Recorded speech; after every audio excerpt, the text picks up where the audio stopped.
My name is Sheila Lirio Marcello. My name is Arturo Kondo. My name is Ida Augen. Felix Maradiaga. Sharmeen Obechinoy. It's Ruben Abraham. I'm Lisa Witter. My name is Len Kobayashi. I'm Esteban Bullrich. I'm Priv Bradu. A young global leader is a bold, brave, action-oriented, entrepreneurial leader who decided to use their leadership talents to make the world a better place. As a society, as a community, and as the world, we need to have difficult conversations if we are to overcome the problems. For the first time, I can see that everybody from government and companies and social innovators are trying to bring new ideas into the table. The YGL community offers a platform for young leaders to share their ideas and to agree on common values so they could be more effective on the work that we all do in trying to change the world. It's simply one of the most remarkable groups of people that I've ever interacted with, and yet actually having their feet to the ground. The community is made up of leaders from all walks of life. 50% are business leaders, we have societal leaders, social entrepreneurs, politicians, intellectual and academic leaders from over 70 different countries around the world. More than 42% of our community are women leaders. We bring them together to learn from one another, translate their success into global significance. It's very important to learn from their expertise, to take help from them, to understand how they tackle issues in their own countries. And I've learned from them that I should be taking a step back and looking at a big picture and seeing a way how I can contribute back to the society. Things like Deworm the World, which has saved 41 million kids and kept them in school. I'm thinking of Global Dignity that was in 50 countries. That has immense impact on the lives of literally hundreds of millions of people.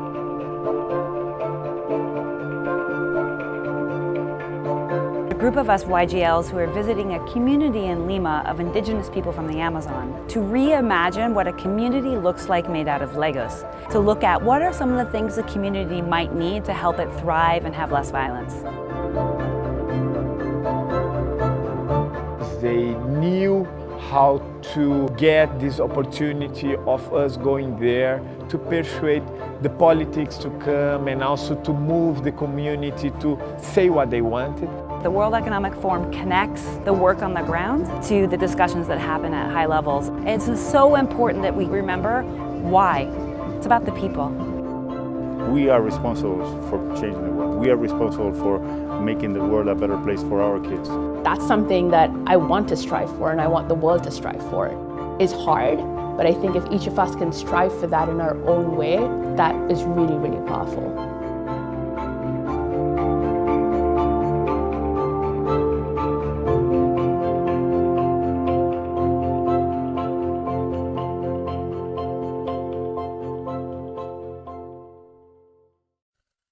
Actually talking to someone who suffers from all 9 traits of NPD, who wasn't a cult leader or already in prison, appeared to be an impossible task. Narcissists never admit their faults. Narcissists never accept responsibility. It's not like the narcissist is likely to come forward and proudly say, I'm a narcissist, and it's not something to be proud of. And it's not something the narcissist admits to. No, forget this. It's very bad. Bloody hell. Just a second, these kids, shoot them. However, sometimes the answer can be staring you right in the face. Listen, if the answer is not what you expected, cut camera. I've repeated it 17 times. Cut. There are 9 traits associated with narcissistic personality disorder: grandiosity, arrogance, a preoccupation with success, a lack of empathy, a belief of being unique, a sense of entitlement, requiring excessive admiration, exploiting others, and being envious of others. Until now, it seemed as though interviewing someone with all 9 traits wasn't realistic. By definition, it would make them an extremely dangerous individual. But after 2 days of interviewing the world's leading expert on NPD, it soon became clear why Dr. Sam Vaknin was such an authority on the subject. I've been diagnosed with a narcissistic personality disorder, and therefore I'm a narcissist. And all the traits that I've enumerated before exist abundantly within me, I'm afraid.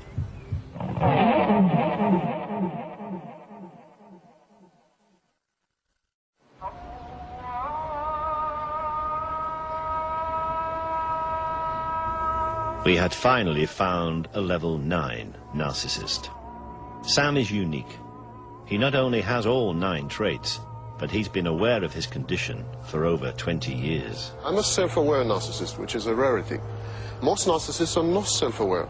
They have no introspection. They don't have the ability to step aside and look at themselves and realize that they are the source of their own misfortunes, defeats, and troubles. But self-awareness is not like healing, is not the same as healing.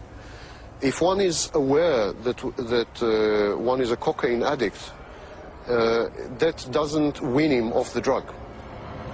In a drastic attempt to cure himself, Sam has lived in a self-imposed exile in Eastern Europe. I was first diagnosed with the narcissistic personality disorder in 1984 or 5. My narcissism affected each and every field of my life. Cut. Let's start from the beginning. Sam's authority on the subject is second to none, but filming a level 9 narcissist was never going to be easy. I'm unable to sustain long-term relationship. I don't feel, I have no emotions that I'm aware of. Just a second, these kids shoot them?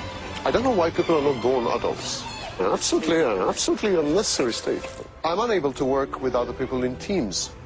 I am unable to hold on to a job. Actually, I'm unable to sustain any kind of social interaction. No, forget this. It's very bad. Cut. Beginning. And the result, of course, is that I am a social recluse. No, cut. I mean, we start again. Let's go on to the next questions. The thing I really miss, and that I would have liked to experience, is the ability to feel, the ability to emote, and the ability to relate to other people as full-fledged, three-dimensional individuals. That was so-so, but I hope it captured the spirit. I feel sad most of the time. I feel depressed most of the time. I wish I were different. I don't think, however, that this is possible. No, cut that. No, let's start again. Although Sam admits his inability to have any type of emotion, he has a wife, Lydia, who chooses to stay with him, despite his condition. Regardless of what people might think of us, Lydia and I are compatible, and to some extent I think we are happy. Yeah. We exchange. He takes what he needs from me, I take what I need from him. My father was extreme narcissist, so I developed some senses how to cope with him, to be, peaceful, to avoid shoutings, to avoid the verbal, and to avoid physical abuse by his side. Can you hear me? Yeah. Yeah, the noise is not... No, I mean, but the noise is not... No, that's fine. Right. Why you are so aware of the environment? Why does it disturb you? Why does it disturb you? I fully realize that if the kids scream or music starts... Look, it's not your business. Someone else takes care about it, so enough. But I'm not in control. Yes, so no, you are too much I must be in control. You must have control of everything, so it's not that you I must direct Mark, directing me. Yeah. I need to be in absolute control. I need to be in absolute control of people. I need to be in absolute control of situations. I am a control freak. You are directing this film. I don't like that. I want to direct this film. I'm the authority. I'm the supreme authority. I'm far superior to you. I'm omnipotent. I'm omniscient. And you are challenging me not by doing anything. You're a very nice guy. But you're challenging me by your mere existence and by your mere position. You're telling me what to do. Because I need to be in control and because I'm grandiose in my self-perception, I challenge authority all the time. And because I challenge authority unsuccessfully all the time, I rage.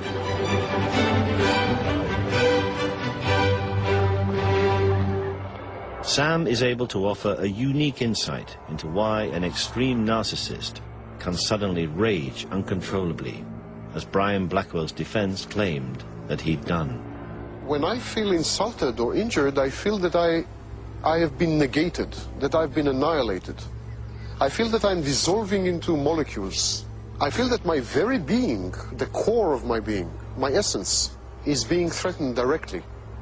And I feel that I have to immediately restore balance by nothing less or nothing short of eliminating the source of frustration.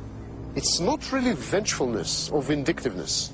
It's a desperate attempt to kill even the slightest hint of criticism or disagreement, threatens the precarious balance that I've created over many years, the balance that constitutes my personality. You are out to destroy and kill me, so I'm out to destroy and kill you.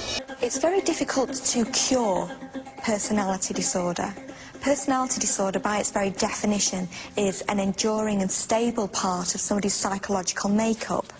But what you can do is that you can help people to control their traits. Many therapists and mental health professionals will tell you that narcissism is treatable, that it can be either reversed or utterly cured, or at least some of the behaviors can be modified. And that is largely untrue. Narcissism is the narcissist's personality. You can't cure the narcissist because you can't take away his personality. It's estimated that there are as many as 6 million people worldwide who may be suffering from varying degrees of NPD. But with such an underdiagnosed condition, that number could be far greater. So it's very difficult to know who exactly has it, because by its very definition, if you are narcissistic, you think that you are better than other people, you're great, so you're not going to go to the doctor and complain. What is certain is that those diagnosed with narcissistic personalities, in other words, true egomaniacs, satisfy their need by preying on others. And for that reason, they will never go hungry. We are superior subspecies. We transcend humanity. We are Nietzsche's Superman. We deserve the subservience and the availability of everyone around us. Luckily, every year 100 million people are born throughout the world. We have 100 million new choices every year.